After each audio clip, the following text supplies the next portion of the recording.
Hello, everyone. My name is Matthew, and this is Learn the Lingo. Welcome back to Hebrew Basics, a series where we learn the essentials of Hebrew grammar. Today, we are going to be doing a practice and review of everything we've learned from lessons 73 to 76 in this series. Over these past 4 lessons, we've learned how to use and form the nifal binyan. This binyan often acts as the passive counterpart to the basic kal binyan. That means if we take a kal verb like lichtov, to write, we can take its root, kaf tav bet, and put it in the nifal binyan to make the verb to be written. To make this nifal infinitive, we start with a lamed with shva, that means to, a hey with hirik, the first root letter kaf with a ragesh and kamatz, the second root letter tav with a tsere, and finally the third root letter bet. Lahikatev, to be written. We can use this verb in this sentence. This needs to be written. This is ze. Needs is tsarich in masculine singular form. And to be written is lahikatev. Ze tsarich lahikatev. This needs to be written. Ze tsarich lahikatev. Another example of the nifal being used as a passive binyan is the root shin bet resh. In the kal, this root makes the verb lishvor, to break. That means the nifal verb lahishaver means to be broken. To form the nifal present tense is broken, we'll start with a nun with hirik prefix, the first root letter shin with shva, the second root letter bet with agesh and kamatz, and the third root letter resh. Nishbar is broken. We can use this verb to say, the drum is broken, and the violin is also broken. The drum is hatof, and since tof is a masculine word, the verb is broken will be in the masculine singular form of the nifal present tense, nishbar. And is v, and the violin is hakinor. Since the word also is referring to the violin, in Hebrew the word gam will go before that word, hakinor. Kinor is a feminine noun, which means that its verb is broken, will be in feminine singular form. We can make this form from nishbar by changing the kamatz to a sagol and adding an et ending. Nishberet is broken in feminine singular form. Hatof nishbar, vagam hakinor nishberet. The drum is broken, and the violin is also broken. Hatof nishbar, vagam hakinor nishberet. And we can simplify this sentence to, they are broken. They will be hem, the masculine form, since we're referring to a masculine word and a feminine word together. That means the verb are broken will be in the masculine plural form of the present tense. We can make this form from nishbar by just adding the im ending. Nishbarim are broken. Hem nishbarim, they are broken. Hem nishbarim. The kal verb limnoa, from the root mem nun ein, means to prevent. That means if we put this root in the nifal binyan, making the verb lahimanea, that verb can have a passive meaning, to be prevented. However, depending on the context, the nifal can have a different use, and that is as a reflexive or reciprocal binyan. Reflexive means that you're doing the action to yourself, and reciprocal means that you're doing the action to each other. In the case of the verb lahimanea, it can have the reflexive meaning to prevent oneself. In other words, to abstain or to refrain. We could also translate lahimanea as to avoid. Let's say he avoids wasting the juice. He is hu, and the verb avoids will be the root mem nun ein in the nifal binyan in the masculine singular form of the present tense. That's nimna. The verb lahimanea uses the preposition me before the verb that comes after it, which here is wasting. This second verb will be an infinitive in Hebrew, lavazbez, to waste or wasting. The juice is hamitz, which is the definite direct object of the verb, and so uses the preposition et before it. Hu nimna melvazbez et hamitz. He avoids wasting the juice. Hu nimna melvazbez et hamitz.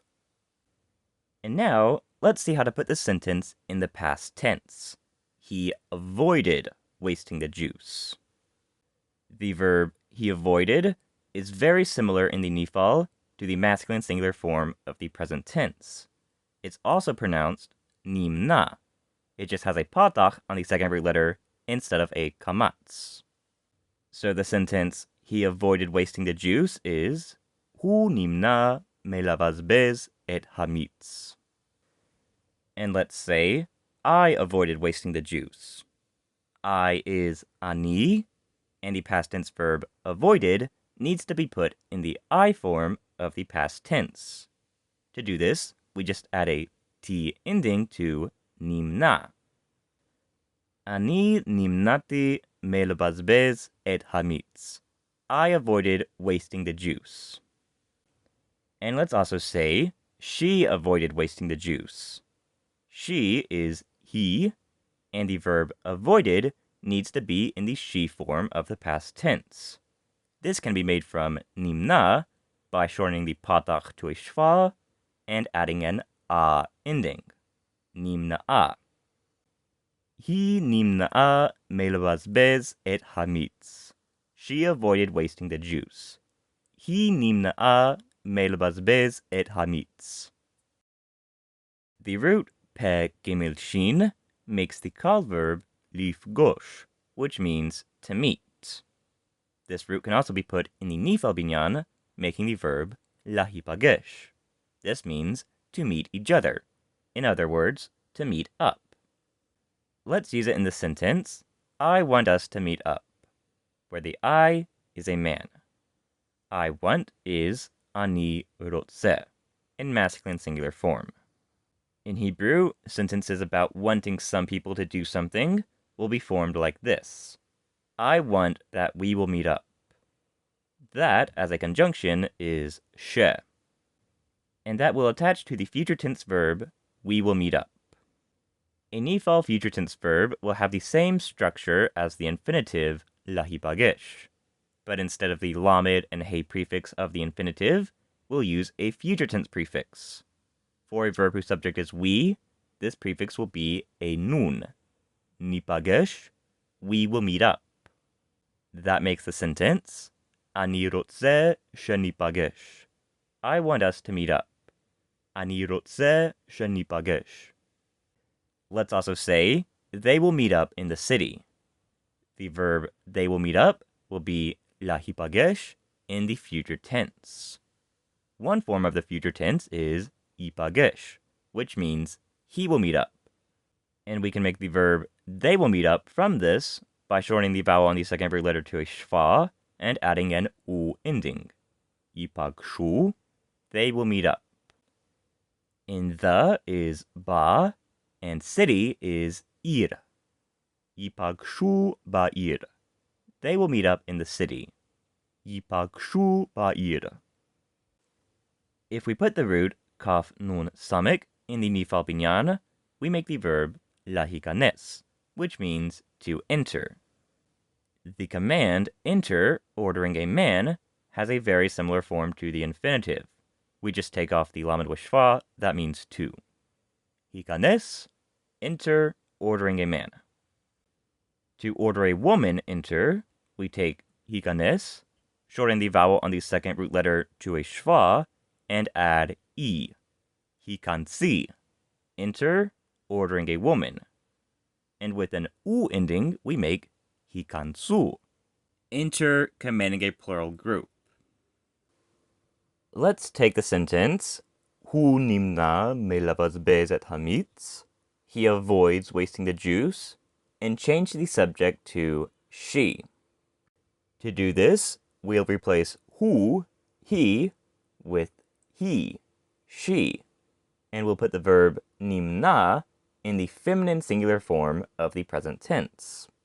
Usually this form would be nimne'et, with segols on the last two root letters and a tav at the end. But when the last root letter is ein or chet, these last two vowels will be patachs, nimna'at. This vowel change from a tsere or segol to a patach occurs in other nifal verb forms when the last root letter is ein or chet. That makes the sentence, Hi nimna'at melavazbez et hamitz. She avoids wasting the juice. Hi nimna'at melavazbez et hamitz. Let's say I was located at the bank. The verb I was located will be from the verb lahimatse, which is a nifal verb from the root mim tsari aleph. In the kal, this root makes the verb limtso, to find. So in the nifal, it makes the verb to be found, or in other words, to be located. The nifal past tense verb he was found is nimtsa, and to make the I form of the past tense, we add a T ending. And when the last root letter is aleph, we change the vowel on the second root letter from a kamatz to a tsere, nimtseti, I was located. At the is ba, and bank is bank. Nimtseti babank, I was located at the bank. Nimtseti babank. Let's say this guitar was chosen. Guitar is gitara, which is a feminine noun. That means the word this will be in feminine form. That is zot.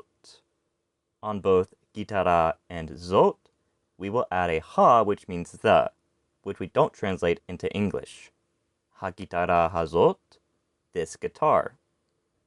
The verb to choose is in the kal, livchor. That means the verb to be chosen is in the nifal, lahibacher. We'll put this nifal verb in the past tense. The hu, he form of the past tense is nifchar. He was chosen, or a masculine it was chosen. In this sentence, the subject is feminine, hagitara, which means that the verb was chosen will be in the he, she form of the past tense. We can make this form from nivchar by adding an a ending. We're also supposed to shorten the vowel on the second root letter to a schwa, but because the second root letter is a guttural here, it can only be a patach schwa. Nivchara, it was chosen, in feminine form.